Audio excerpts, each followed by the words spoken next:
Hello, everyone. Welcome to part one of two-part series of Disciplines of Success. My name is Behnam Bakhshandeh. I'm an executive coach, organization development, human resources development, and workplace learning and performance consultant and practitioner. Today, we are talking about disciplines of success. The truth is, when people hear discipline, they immediately hear some negative thoughts, a negative expression of disciplines as something that is hard or as a punishment. But the truth is, no business, no relationship can survive without parties have some disciplines on what they do, especially in business. For any industries, there is some disciplines and responsibilities and actions that need to get done. But in this two-part series, I'm talking about generally what kind of disciplines can we bring in to our performance, to our productivity, to our actions to guarantee our success.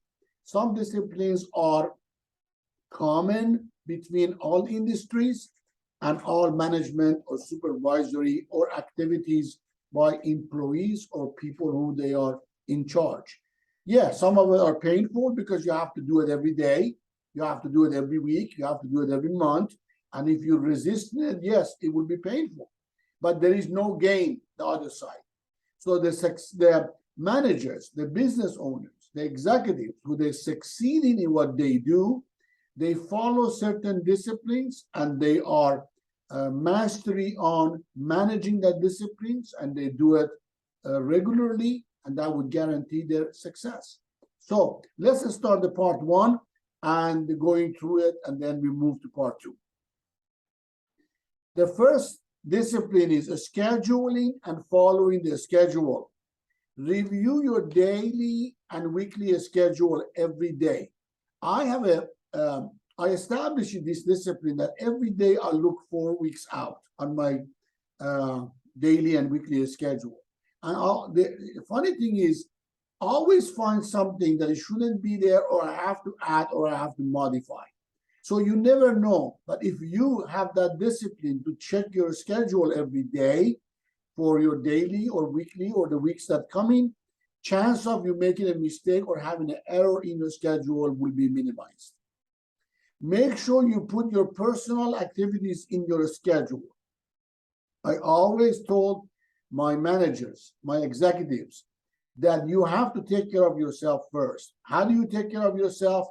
Put your personal activities and your family activities and your vacations on your calendar first.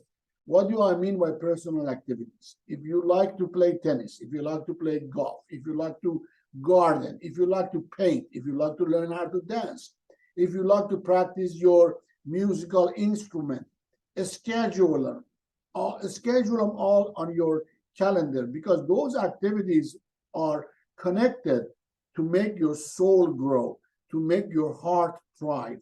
And when you're healthy, not your body only, but your soul also and your thoughts also, and grow with you, and you become generally a healthy and present person. Remember, if it's not on your schedule, it would not get done. I don't care who you are. I don't care what you say about how effective you are and how you remember everything. I learned that in a hard way. If you're not logging it in your schedule, will not get done. That's why I put that on the first point on discipline of success. You need to follow your schedule, and you need to put everything on your schedule. Second, marketing and prospecting daily. Whatever you do, you have to dedicate and designate certain amount of hours on your day or on your week on marketing your business, marketing your talent, or prospect for new clients, for new sales, for new customers. So that is something that every salesperson need to do, and they know that they need to do. But it takes a disciplined person to block a time and get it done. Target your prospects every day. Put a block of time, which is much easier to do for yourself. For example, you can block a time from 9 a.m. till 11 a.m. every day, or 2 to 4 p.m. in the afternoon, or every other days, Mondays, Wednesdays, Fridays. However you like to do it, make sure you target it and put it on your calendar. Have a block of time for your prospecting, as I said. That way you're more disciplined. That's why you kind of become a habit of it. You know when you have to do it and how long you have to do it. If you miss some marketing hours in a day, add it to your schedule for the next day. So imagine you owe yourself 6 hours of prospecting a week, for example, Mondays, Wednesdays, Fridays. If for some reason you don't get to do 2 hours on Monday, make sure you add more hours on Tuesday. Make sure you don't owe yourself or your team any hours of prospecting. If you don't market and prospect, nobody will knock the door themselves. Monthly and quarterly review of productivity. Review the numbers every month with your team. I always said, numbers never lie. People do. People lie, come with excuses, come with justification. Some either lie to themselves, kind of convince themselves about why they could not keep their schedules and do their productivity. So if you're working with a team, review the numbers with your team and ask them to hold you to account. Adjust and modify targets when you are behind.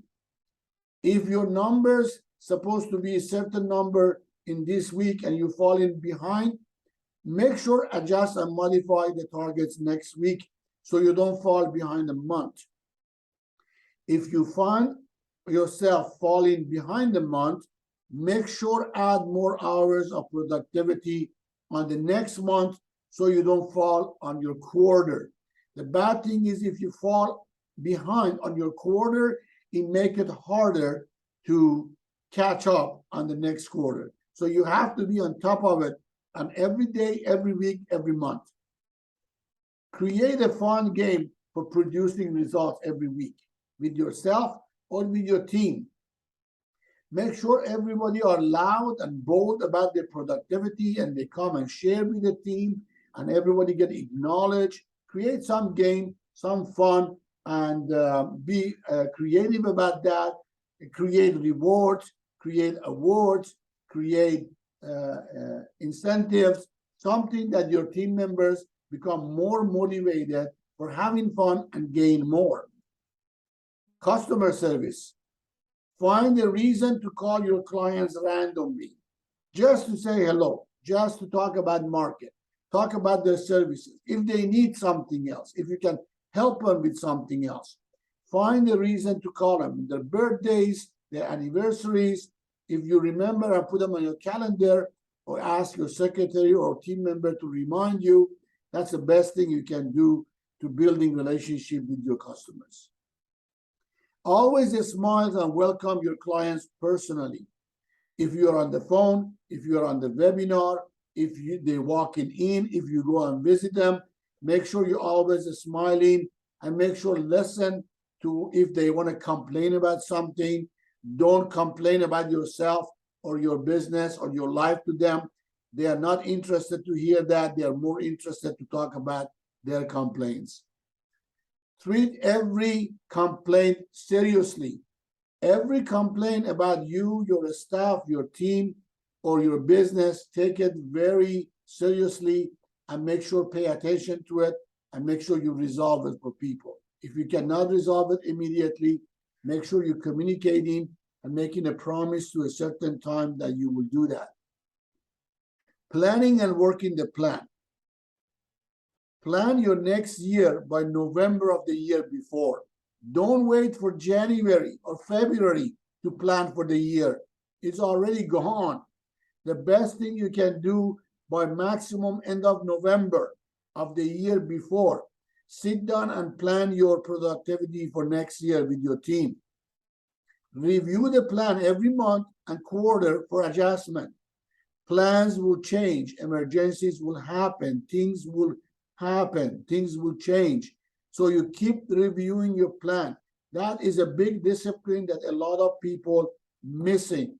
If you're reviewing your monthly and quarterly plans, then you can review and adjust your targets, your performance targets, your productivity targets. Monitor your team's action plan also. If you have a team, make sure you sit down by every team member and look at the plans and adjust their targets accordingly. Fulfilling their daily and weekly target.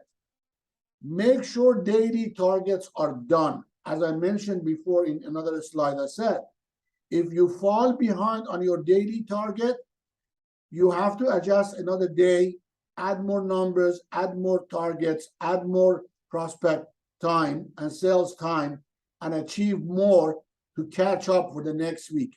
If your week targets fall behind, your month targets will fall behind, which is affect your quarter targets.